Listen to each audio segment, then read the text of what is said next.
Video చూడరి మీకు అర్థమవుతుంది కేసీఆర్ ఏం మాట్లాడుతుండో, మీకు ఫోన్ ట్యాపింగ్ గురించి ఏం చెప్తుండో సరే చెప్తాయినవ్రీ. ఫోన్ ట్యాపింగ్ ఏదైనా మీకు పిచ్చి పట్టుకున్నది కానీ ముఖ్యమంత్రికి ఫోన్ ట్యాపింగ్ ఏమైనా సంబంధం ఉంటారా? రాహుల్, ఇంత పెద్ద సీనియర్ లీడర్. ముఖ్యమంత్రి gets reports from the intelligence department. వాడు ఎట్లా తీసుకొచ్చిన రిపోర్ట్ మాకెట తెలుస్తుంది, నాకు అర్థం కాదు. వాడు ట్యాపింగ్ చేసిండా, టూపింగ్ చేసిండా, డబ్బులు ఇచ్చిండా, ఇంకేదైనా రహస్య వ్యవస్థ పెట్టుకున్నా మాకెందుకు తెలుస్తుంది? అదో ఇష్యూ అవా ఇంత సిల్లి. ఆ గవర్నమెంట్ ఎంత సిల్లి ఉన్నదో మీరు కూడా అట్లా తయారైపోయిన పూర్తిగా. What is that non sense? నాకు అర్థం కదా. ఫోన్ ట్యాపింగ్ అది పెద్ద ఫినాయిల్ పెట్టి నోలు కడుకునే పరిస్థితి తెస్తా ఉన్నారు. ఎవరో కొందరు బాగాగాలు పని లేక ఫోన్ ట్యాపింగ్ తోకట ఏం ట్యాపింగ్ అయినా నాకు అర్థం కాదు. ఇలా ముఖ్యమంత్రి తరఫున ఇంటెలిజెన్స్ ట్యాపింగ్ చేస్తలేదా అండి? You say that? ప్రతి ప్రభుత్వానికి ప్రపంచంలో గూఢచార వ్యవస్థ లేని ప్రపంచమే ఉండదు, ప్రభుత్వమే ఉండదు. వాళ్ళు సమాచార సేకరణ చేసి ప్రభుత్వానికి ఇస్తారు. సాయంత్రానికో పొద్దున్న early morning, every morning intelligence comes and brief the chief minister about the law and order situation.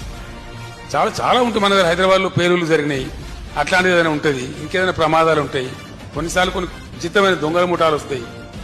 అట్లాంటివన్నీ కూడా సమాచారం సేకరించి ఇస్తూ ఉంటారు. ఏం చేయాలో చెప్తారు.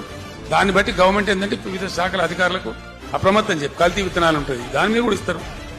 వాళ్ళు ట్యాపింగ్ చేస్తాడా, టూపింగ్ చేస్తాడా మాకేం తెలుస్తుందా? నాకు అర్థం కాదు. No minister is concerned with that, no chief అసలు కన్సర్న్ ఉండదు. We are only concerned with the reports given by the intelligence. The way the brought the report we don't know. That is purely internal matter of the police department. And ఇంకోటి అండి అదేదో మీరు పెద్ద భ్రమలో ఉన్నారు. పోలీసులు ఎప్పుడు ఫోన్ ట్యాపింగ్ చేసినా బాజాబ్తాగా టెలిగ్రాఫ్ యాక్ట్ ప్రకారం, 1869 టెలిగ్రాఫ్ యాక్ట్ ప్రకారం బాజాబ్తా రాష్ట్ర హోమ్ సెక్రటరీ పర్మిషన్ తీసుకొని చేస్తారు. పర్మిషన్ లేకుండా చెయ్యరు. ఇది ఇంగితమైన ప్రతి ఒక్కరికి తెలుసు.